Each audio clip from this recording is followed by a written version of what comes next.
Ikinatuwa ni Legazpi City Mayor Hisham Ismail na isa ang lungsod sa mga pinakaligtas na lugar sa bansa. Batay kasi sa datos na ipinalabas ng World Travel Index o WTI sa score na 71.34, pumapang siya mang lungsod sa safest cities in the Philippines ngayong 2025. Ayon sa alkalde, magiging daan ito para sa mas malagong ekonomiya ng lungsod. Malaki rin aniya ang ambag ng pulisya sa nasabing pagkilala at ang iniwang legasiya ni former Mayor at ngayon Congressman Attorney Alfredo Garbin Jr., lalo na sa mga inisyatiba nito para sa kaayusan at kapayapaan sa lungsod. Sobrang happy. Kasama rin po dito, syempre, ang ating former mayor, si Congressman Alfredo Garbin, sa kanyang pag-upo, sa rin po sa kanyang nagawa at pagtutok at sa police visibility. Kasama rin po dito ang ating masipag na PSO at syempre ang Chief of Police ng Legazpi, si Colonel Villanueva. Kasama rin po ang ating Provincial Director, si Colonel Anyunevo, and our RD.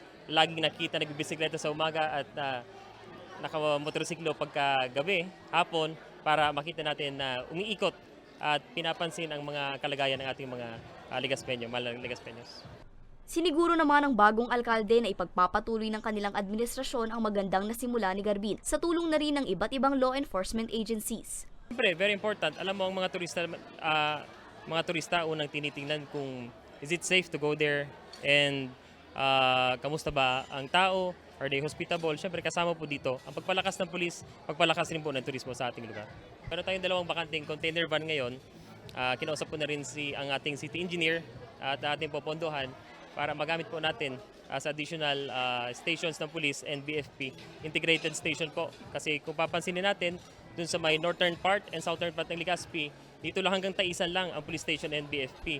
Kaparehas rin po dito, papunta sa northern side of Legazpi, hanggang Rabis lang po ang police station at ang BFP andito lang po sa Peñaranda. Kaya papalawakin po natin gawa ng meron mandato sa kanila na within 5 minutes po dapat nakarespond sila sa mga aksidente at sa mga pangangailangan sa kapulisan at sa mga BFP.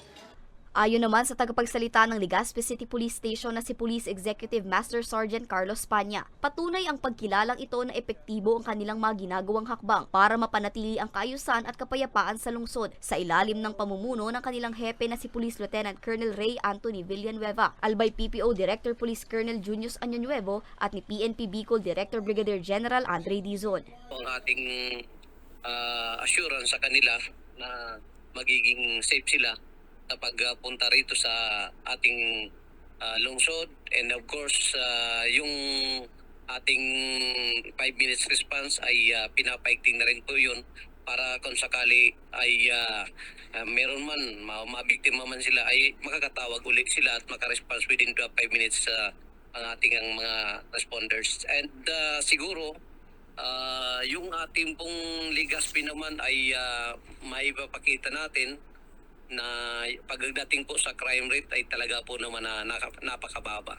So meron man tayong mga insidente ay nasusolve po yan at papile yung kaso sa Fiscal's Office para mapanagot naman yung ating mga may sala sa krimen.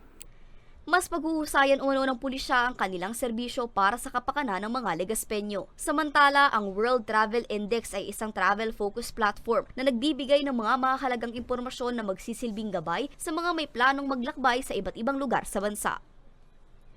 Para sa mga balitang Tatak Bicol, Angeline Dagta.